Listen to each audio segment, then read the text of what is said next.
Welcome to the next edition of Energy News 9. Here's your host, Sophie Polikin. Good evening, and welcome to Energy News 9. In tonight's segment, we will be uncovering the food, water, and energy sectors for the city of Providence, Rhode Island. We will later jump ahead to visit a developing city across the globe that has quite a few similarities to Providence. First, we will head over to Ruby to tell us more about water use and sustainability. Thanks, Sophie. I'm here in the basement of the Civil Engineering building here at the waterfall, and I'm here to talk about water sustainability.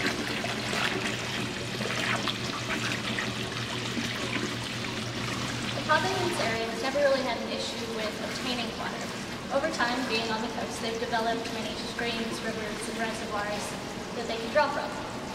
One issue that they do have is that the freshwater sources are being polluted over time. The Providence-New Bedford-Fall River area draws all of its water from the Narragansett watershed.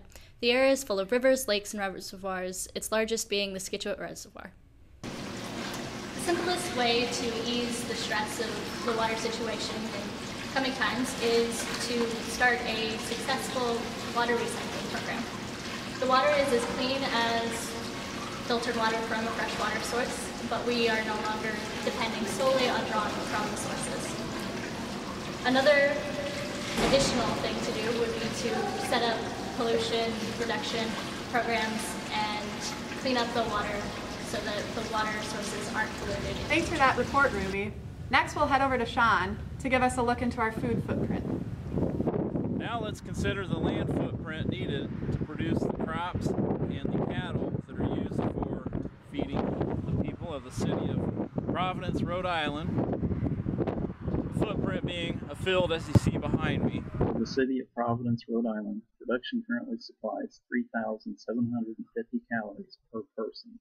Of that, 2,618 calories is consumed, and the rest is lost in waste.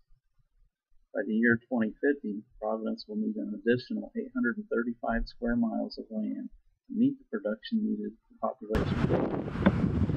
Currently, the earth is being used beyond its capacity, and we need to rather decrease waste, increase efficiency, decrease the population, and take over another planet.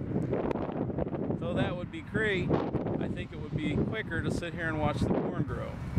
Thanks, Sean. All that food talk makes me want to eat a double Baconator. This just in, breaking news in the energy sector. We're going to go live to Eric at the Wade utility plant. Thanks, Sophie. Behind me you can see the Wade power plant working in full force right now. It is a coal power plant, which is where we get most of our electricity.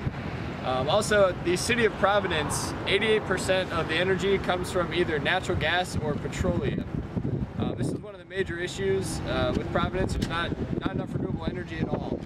And this actually leads to 10.5 metric tons of carbon dioxide being emitted into the atmosphere per person every year, which is enough to fill 2 Olympic-sized swimming pools for every person in Providence. This table shows the breakdown of energy production by source. What this basically amounts to is a total production of 200,000 megajoules per person annually. This table shows the energy consumption broken down by sector. As you can see, transportation is by far the biggest with 104 billion megajoules consumed annually. Well, what do you think we could do about that, Eric?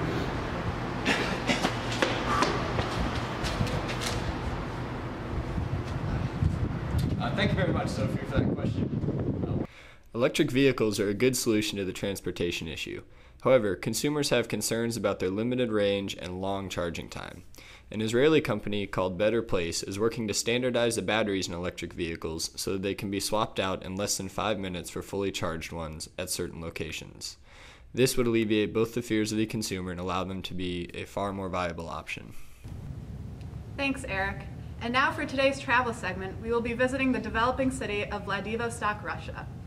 This up-and-coming port city is a key destination for trade and commerce. Today, water and energy consumption, as well as greenhouse gas emissions, are much greater in Vladivostok than Providence. The fall of Soviet Russia began a new era of overconsumption for many Russians.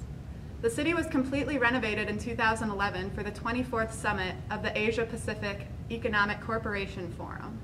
These renovations included a new water treatment facility that stopped raw sewage from being dumped into the ocean, and more public transportation that was created to better the flow of traffic. These initiatives, along with the educational programs, were created to stop the overuse of products such as water and energy.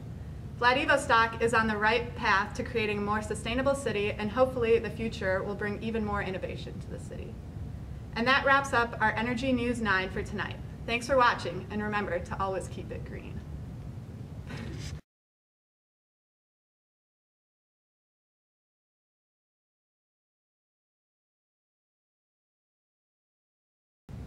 And now for the 3-second weather segment with Eric.